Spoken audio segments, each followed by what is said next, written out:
అందరికీ నమస్కారం. ముందుగా మీ అందరికీ కూడా శ్రీ పరాభవనామ ఉగాది శుభాకాంక్షలు. పోతే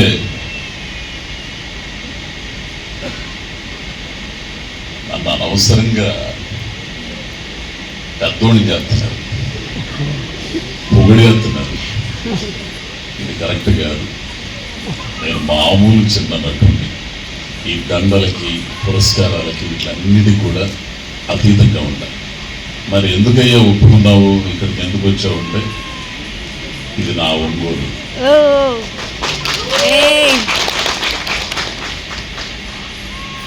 నాకు ఆట పాట మాట నేర్పిన గడ్డ. ఇంకో ముఖ్య కారణం ఏంటంటే ప్రసాద్ గారు వాళ్ళ అమ్మ పేరుతో ఇవ్వడం. అమ్మ పట్ల తల్లిదండ్రుల పట్ల ఉన్న గౌరవం కానీ ప్రేమ కానీ సహజంగా ఏంటంటే ప్రకృతి సహజం. ఏ జీవైనా సరే అంతరించిపోవడం అనేది. కాకపోతే అంటే ఇక్కడికి వచ్చిన తర్వాత బంధాలు అనుబంధాలు ఇవన్నీ ఏర్పడతాయి కాబట్టి వాటికి అతీతంగా బ్రతకలేము. కాబట్టి ఎంత వేదాంతం మనం అలవర్చుకున్న మనుషులం కాబట్టి ఆ అనుబంధాలని మర్చిపోలేం. కాబట్టి అవి కొంతకాలం కొనసాగిస్తాం. అందులో తండ్రి కంటే తల్లితో ఉన్న అనుబంధం వేరు. నేను నా తల్లిదండ్రుల చివరి దశలో చూసుకోలేకపోయాను. ఆ బాధ నన్ను ఇప్పటికి కాదు ఎప్పటికీ వెంటాడుతూనే ఉంటుంది. ఆయన గారు ఆవిడ తల్లి గారిని, కోటేశ్వరమ్మ గారిని చివరి దశలో ఎంతో ఇంకా అంటే తన చేతనైనంతగా ఎలా చూసుకోవాలో, ఎంతగా చూసుకోవాలో అంతగా చూసుకారు. మీ రుణం తీర్చుకున్నారు. ఇంకా ఆ బంధాన్ని మీరు మర్చిపోకుండా కొనసాగిస్తుంది. ముఖ్యంగా ఏంటంటే ఈ జనరేషన్కి, ఈ తరానికి ఎక్కడో చదివాను, రెండో తరానికి ఫోటో కూడా పెట్టరంటే పేర్లు కూడా తెలియ ఉంటారు. అట్లాంటిది ఈ తరానికి ఇవ్వడం అనేది పెద్దలు. ఇంకో విషయం తెలిసిన ప్రసాద్ గారు, ఇక్కడ ఉన్న వాళ్ళలో కూడా మన తరం వాళ్ళే ఉన్నారు. మన తర్వాత పిల్లలు ఎవరు లేరు.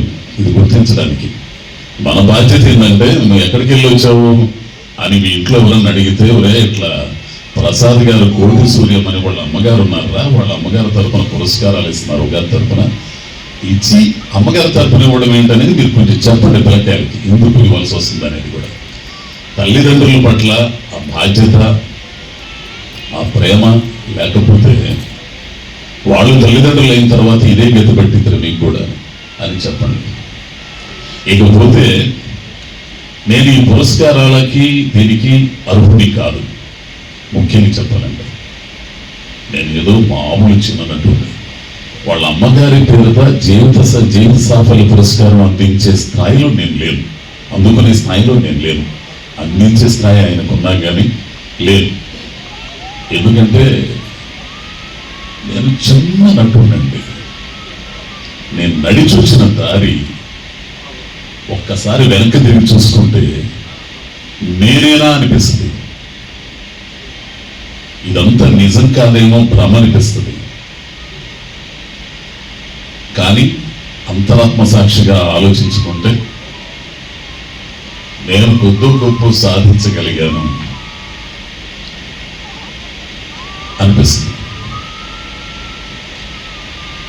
కళాకారులు అది ఏదన్నా కానీ కళలకు సంబంధించిన కళాకారుల జీవితం చాలా విచిత్రంగా ఉంటుందండి. చాలా విచిత్రంగా ఉంటుంది. మీ అందరికీ తెలుసు. నా ప్రయాణం అయితే మరీ దారుణం. నాకు కళల పట్ల, నటన పట్ల విపరీతమైన ఆసక్తి, అదొక రకమైన ఇది జీర్ణించిపోయి ఉండేది. కానీ నన్ను అర్థం చేసుకున్నవాడు ఎప్పుడూ లేడు. నా వెనకే అవమానాలు, ముందు అవమానాలు, పక్కన అవమానాలు, లెక్కలింతనంగా చూడడం, దరిద్రం, ఎన్నో ఉన్నాయి. ఇవన్నీ కూడా సమాజంలో ఎంత చిన్న చూపు చూశారో ఒక్కొక్కరు నాకు బాగా తెలిసింది ఇప్పటికీ. అదే సందర్భంలో నన్ను ప్రోత్సహించిన నా మిత్రులు, నా సహచరులు ఎందరో ఉన్నారు. నన్ను అర్థం చేసుకున్న వాళ్ళు కొంతమంది ఉన్నారు. వాళ్ళందరికీ కూడా జీవితాంతం రుణపడి ఉంటా. ఎందుకంటే నాలో ఉన్న ఆక్రోశాన్ని, నటన పట్ల నాకున్న దీన్ని అర్థం చేసుకోగలిగింది అతి కొద్ది మంది. ఎందుకు ఈ మాట చెప్తున్నానంటే, అది చెప్తే తీరేది కదండి, అటువంటి ఇబ్బందులు అండి. మా నాన్న వీడు నాటకాలంటే ఇష్టం వచ్చేది తిరుగుతున్నాడు, గాలోడైపోతున్నాడు అని చెప్పేసి గొనసపూడి, ఇంకుల దగ్గర గొనసపూడిలో నాటకం ఉంది, చూడడానికి ఎట్లా వెళ్తాడు వీడు అని చెప్పేసి గుడ్డలన్నీ దాచిపెట్టాడు వెళ్ళకుండా. నేను ఆల్రెడీ డ్రాయర్ మీద ఒక పనీర్ మీద నడుచుకుంటూ వెళ్ళిపోయాను. అట్లా పిచ్చి, అంత పిచ్చి ఉండేది నాకు. ఎక్కడ స్థిరంగా ఉండేవాడిని కాదు. నాకు ఎక్కడ పాట వినపడ్డా, ఎక్కడ నాటకం వినపడ్డా, ఎక్కడ నాటకం ఉన్నా, కళల పట్ల ఎక్కడున్నా అక్కడ పరిగెత్తేవాడిని, ఆడికి వెళ్ళిపోయేవాడిని. నాకు ఈ ఉద్యోగాలు, పనులు, ఈడ అందరూ అనుకుంటారు వీడు ఎందుకు అసలు పనికిరాడా ఈడు అసలు అనుకునేవాడు. బాధ్యత ఉండేది కదా. అంటే నాకేంటో నాకు అది ఉండేది, కానీ ఆ వైపుగా ప్రయాణం చేయడానికి నా ఆర్థిక స్తోమత లేదు.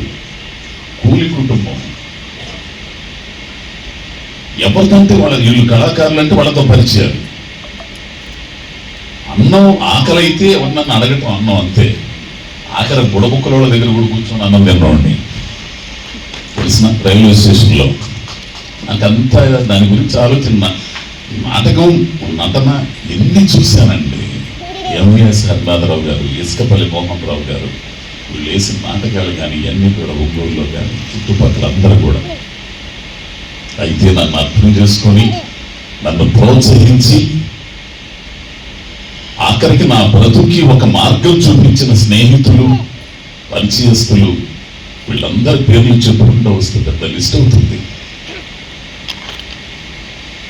అసలు ముందుగా నన్ను ఇక్కడ ఒంగోలులో నాకు తెలిసిన దగ్గర నుంచి, ఒంగోలులో ఫస్ట్ నేను ఇక్కడికి వచ్చిన తర్వాత కమ్యూనిస్ట్ పార్టీ డిఎస్ఓ, అప్పుడు జనశక్తి పార్టీ, దాని బాధ్యులు డివిఎన్ స్వామి గారు ఉండేవారు. మా నాన్నగారు దాంట్లో పనిచేసేవారు. వీడు ఎడుదిరిగి పనికి రాకుండా పోతున్నాడు, ఇక్కడికన్నా వీళ్ళ దగ్గర పడేస్తే ఏదో పని నేర్చుకుని దేంట్లో పనులు పెడతారు ఇక్కడ అని అనుకున్నారు. ఇక్కడికి వచ్చినా కానీ ఆ కళారంగం పట్ల ఇంట్రెస్టే నాకు. నన్ను ఫస్ట్ గుర్తించినోడు డివిఎన్ స్వామి, సిపిఎంఎల్ నాయకుడిగా పనిచేస్తున్నాడు ఇక్కడ. వీడు చదువుకి దేనికి పనికిరాడు, కేవలం వీడు కళలకు సంబంధించి అని గుర్తించినాడు. ఆ తర్వాత ఎంతో మంది అండి. సరే, ఆ ప్రయాణంలో కొనసాగించిన తర్వాత పెళ్లి, ఆ తర్వాత పిల్లలు, ఇద్దరు పిల్లలు పుట్టిన దాకా నాకు డబ్బు అవసరం అనే సంగతి నాకు తెలియదండి. అంత బాధ్యతారహితంగా ఉండేవాడిని. కేవలం నటన విషయంలోనే, నాటకాలు. ఆ సమయంలో నన్ను అర్థం చేసుకుని ఇంకొక ఆడదైతే ఎప్పుడు విడిచిపెట్టి వెళ్ళిపోయేది. అట్లాంటి నా భార్య పిల్లలను పెట్టుకొని ఇప్పుడు ఒక్కోసారి తలుచుకుంటే నేను ఇట్లా ప్రవర్తించింది అనిపిస్తుంది.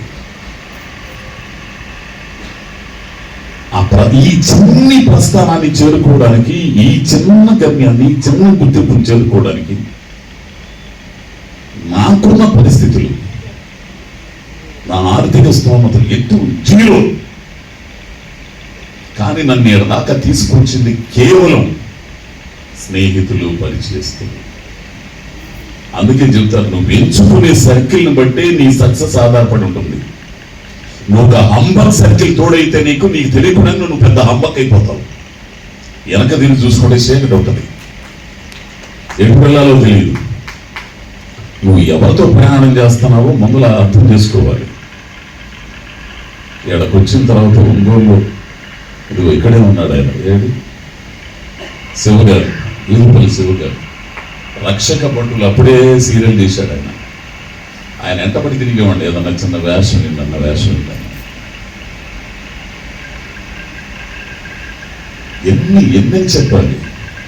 ఇక్కడికి వచ్చిన తర్వాత చావలోళ్ళ బిల్డింగ్ ముందు చిన్న డబ్బా పెట్టుకొని సుబ్బారావు టీ స్టాల్ టిఫిన్ కొట్టుండేది. దాని ముందు కిళ్ళి కొట్టు పెట్టుకున్నా నేను. అదంతా కూడా స్నేహితుల ఆర్థిక సాయంతోనే. విల్సన్, బావిరెడ్డి వీళ్ళందరూ ఇప్పుడు ఒంగోలు. నాలో ఉన్న కుది ఇది టీడీపీ ఆఫీస్ ఉండేది ఆ పక్కనే, చావరోళ్ళ ఇంటి పక్కనే ఆంజనేయ స్వామి బొమ్మ వేసి ఉంటుంది. చూసారో లేదు మీరు ఎప్పుడన్నా? టీడీపీ ఆఫీస్ పైన ఉంటుంది, కింద సప్లై కంపెనీ ఉండేది. దాంట్లో పడుకునేవాడిని. తెల్లవారుజాము 3 గంటల దాకా పేపర్ల ఎడిటోరియల్స్ అన్నీ చదివేవాడండి. ఆ మాడ్యులేషన్ కోసం, ఆ ఉచ్చారణ కోసం ఇవన్నీ చదివేవాడిని. పెచ్చగా డైలాగ్ చెప్పుకునేవాడిని. నాకెంతో ఆశ్చర్యం ఇచ్చింది అది, ఆ టీడీపీ ఆఫీస్. మర్చిపోలేదు నేను. ఆ బ్రతుకు ఇంకొకటి అవసరం, ఇంకొకటి మనకూడదండి. అటువంటి ఇబ్బందులండి చెప్పడానికి వీల్లేదు. మధ్యాహ్నం అన్నం పొట్లం ఒకటి తెచ్చుకుంటే అది కొంత తిని కొంత పొట్లం కడితే మధ్యాహ్నం సాయంత్రానికి అన్నం తినే టైంకి మెత్తపడిపోయేది. ఈ పొకోడి నురువు, బూంది నురువు ఆ కొట్టు కట్టేసేటప్పుడు ఆ నురువు అంతా కలిపేసి తినేసేవాడిని. ప్రతి మనిషి జీవితంలో, ఎదిగినోడి జీవితంలో, ప్రతి ఓడి జీవితంలో ఉంటాయి బాధలు, కష్టాలన్నీ ఉంటాయి. కానీ ఒక స్థాయి వరకునే భరించగలరు, ఆ స్థాయి తర్వాత భరించలేదు. నేను భరించట కాదు, ఏ స్థాయికి వెళ్ళినా ఆ స్థాయికి వెళ్ళిపోయాను. ఒక దొంగతనం ఒకటి చేయలే. ఆ దొంగతనం అంటే ఇంకో విషయం వచ్చిందండి. చెప్తా. వేటపాలలో షణ్ముఖం అని మా ఫ్రెండ్స్ అందరూ ఒక టైలర్ షాప్ దగ్గర చేరేవాళ్ళు. అది సొరుగులో ఈ చిల్లర డబ్బులు ఉండేవి.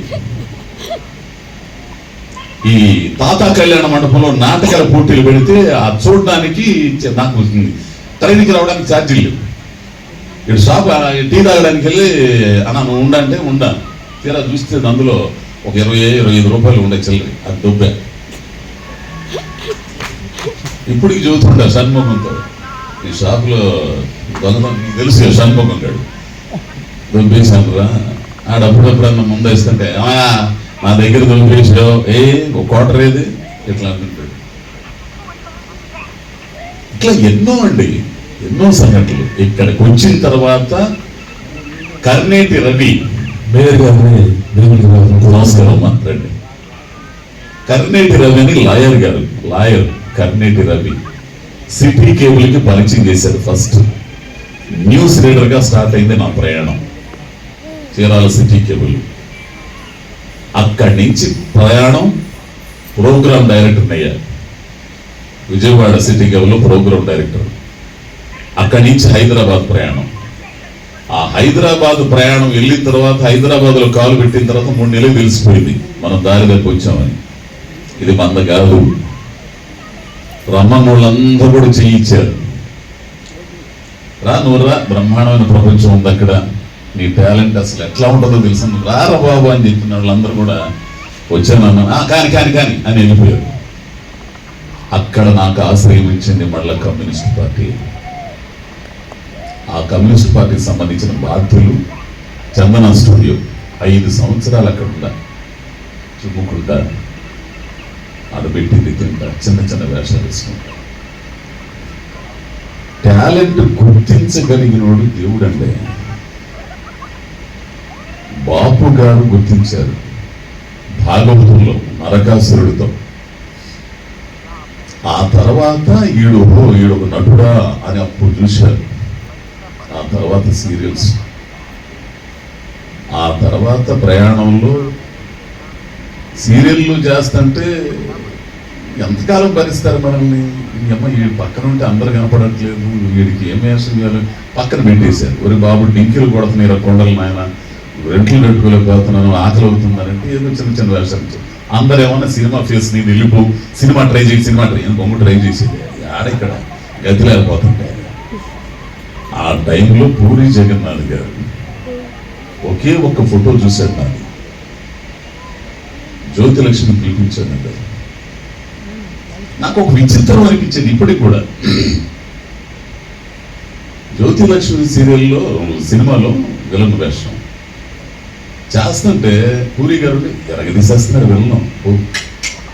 నాకేమనిపించాలి, నేను మామూలుగానే చేస్తున్నా.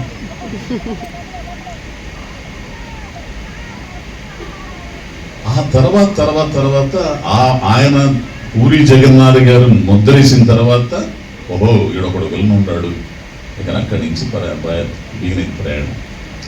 ఇప్పటికీ కూడా రంగస్థలం తర్వాత నా ప్రయాణం ఇంకా ఒక మంచి పీక్ వెళ్ళిపోతుంది. నాలో ఉన్న నటుడిని గుర్తించినోడు సుకుమార్.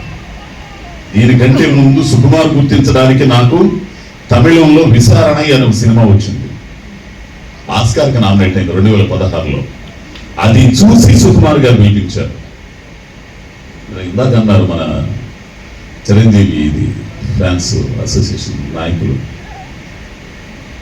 రంగస్థలంతో నాకు రామ్ చరణ్ గారితో ఉన్న అనుబంధం మామూలుగా ఉండేది కాదు. అది నేను బయటికి చెప్పుకోను.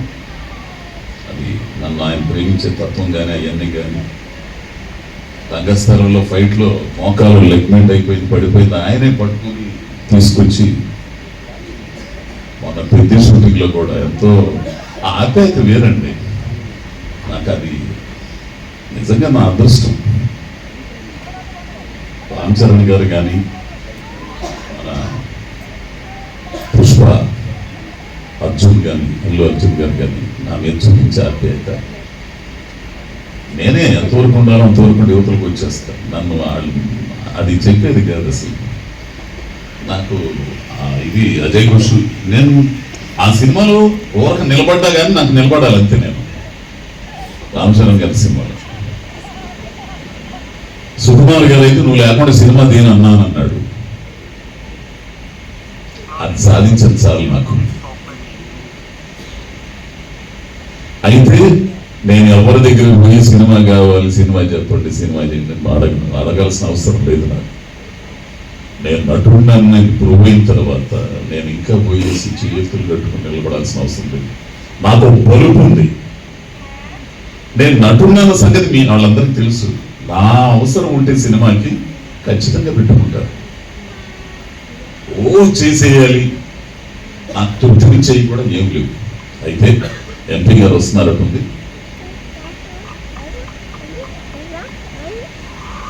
నాకు తృప్తిగా నేను చేశాను. నాలో ఇదేది కొన్ని విచారణ, పుష్ప, రంగస్థలం. నన్ను ఉపయోగపెట్టుకున్న వాళ్ళు కూడా కొద్దిమంది. సుకుమారు, తిరుపతి శ్రీనివాస్ గారు, వెట్రిమారన్ గారు, వివేకాత్రేయ, ఇలాంటి కొంతమంది పోతే మంచి రోజులు వచ్చాయి. మారుతి గారు అద్భుతమైన సినిమా తీశారు నా మీద. సో కొన్ని సినిమాలు నటుడిగా ఉండిపోతాయి. అయితే నేను మీరు ఇచ్చే ఈ జీవిత సాఫల్య పురస్కారం అందుకునేంత స్థాయికి నేను ఎదగలేదు ప్రసాద్ గారు. కాకపోతే ఏంటంటే నాకు అన్ని నేర్పిన ఒంగోలు గడ్డ నేను అమితంగా ప్రేమించుకునేది, నేను ఎంతో ఇష్టపడేది నా ఒంగోలు అంటే చాలు. ఒంగోలులోకి వస్తే ఈయన శివ గారు, మా సురేష్, మా సురేష్ మనోడు శ్రీను, వీళ్ళందరూ నాకు ఎంతో ఇది. ఖాళీ దొరికితే ఇక్కడికి వచ్చేస్తా.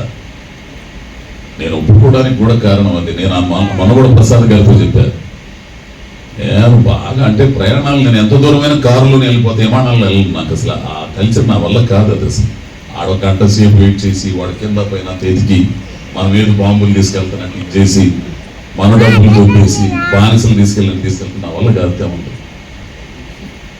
గౌరవనీయులైన ఎంపీ గారు మాగంట శ్రీనివాసరెడ్డి గారు నమస్కారం. ఆహ్వానిస్తున్నాం. పార్లమెంట్ సభ్యులు గౌరవనీయులు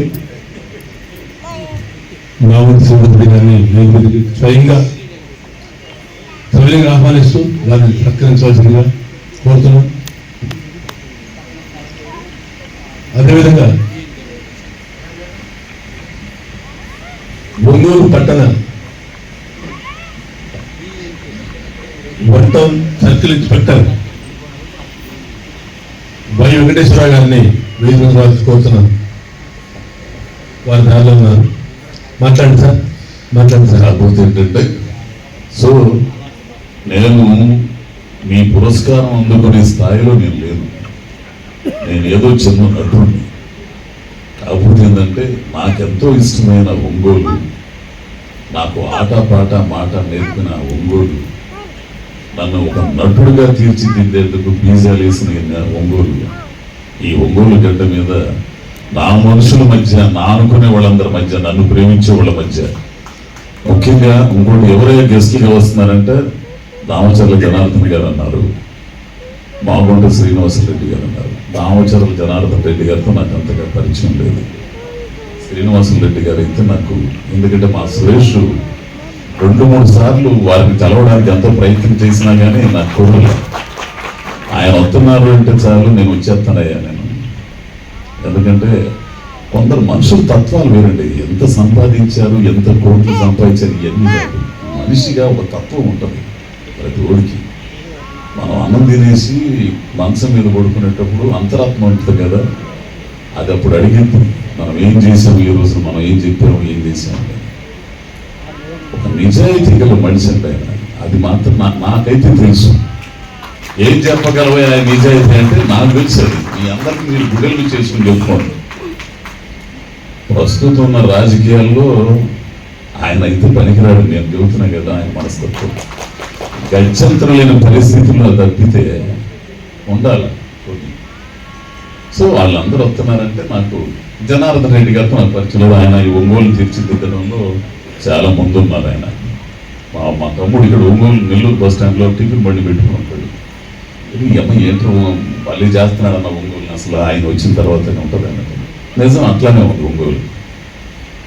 కాబట్టి మీ అందరి ముందు కూడా ఈ చిన్న దీన్ని మీతో మాట్లాడి కలుద్దామనే ఉద్దేశంతో నేను వచ్చా. అంతేగాని నేను ఏదో పరిగెత్తుకుంటూ ఎక్కడో ఆయన అన్నట్టు వైజాగ్ నుంచి నా కోసం ఇవన్నీ ఒట్టి మాట్లాడారు. అంటే ఇంకో విషయం, ఉన్నది ఉన్నట్టు మాట్లాడేస్తా, ఉన్నది ఉన్నట్టు నిజంలో ఉండాలి. నిజంగా ఉంటాను, నిజంలో ఉంటాను, నిజంగా బతుకుతా.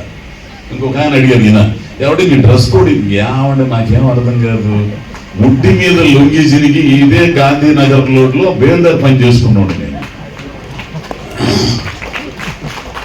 ఇదే చావల సెంటర్లో కిళ్ళీలు కట్టుకుంటా పాల ప్యాకెట్లు అమ్ముకుంటా బతికినండి నేను. ఇప్పుడేదో ఏదో టాలెంట్కి ఏదో బ్రతకడానికి అవకాశం వచ్చిందని దాన్ని చూసి ఏమండి బాగున్నారు, ఏం చేస్తున్నారు, ప్లేస్లో మాట్లాడటం, నటించడం. ఒక 4 నెలలు వేషాలు లేకపోతే బొంగు పలకరించేవాడు కూడా అయిపోయాడు. ఏం తేడా తిరుగుతున్నాడు మనలో ఇదే మాట. అందుకే శ్రీశ్రీ గారి మాట ఒకటి గుర్తుంటుంది నాకు. నిప్పులు చిమ్ముకుంటూ నింగికి నేను ఎగబాగితే, నిప్పులు చిమ్ముకుంటూ నింగికి నేను ఎగబాగితే నిభిడాశ్చర్యంతో వీళ్ళు నెత్తురు కక్కుకుంటూ నేల రాలితే నిస్సహాయంగా వీళ్ళే.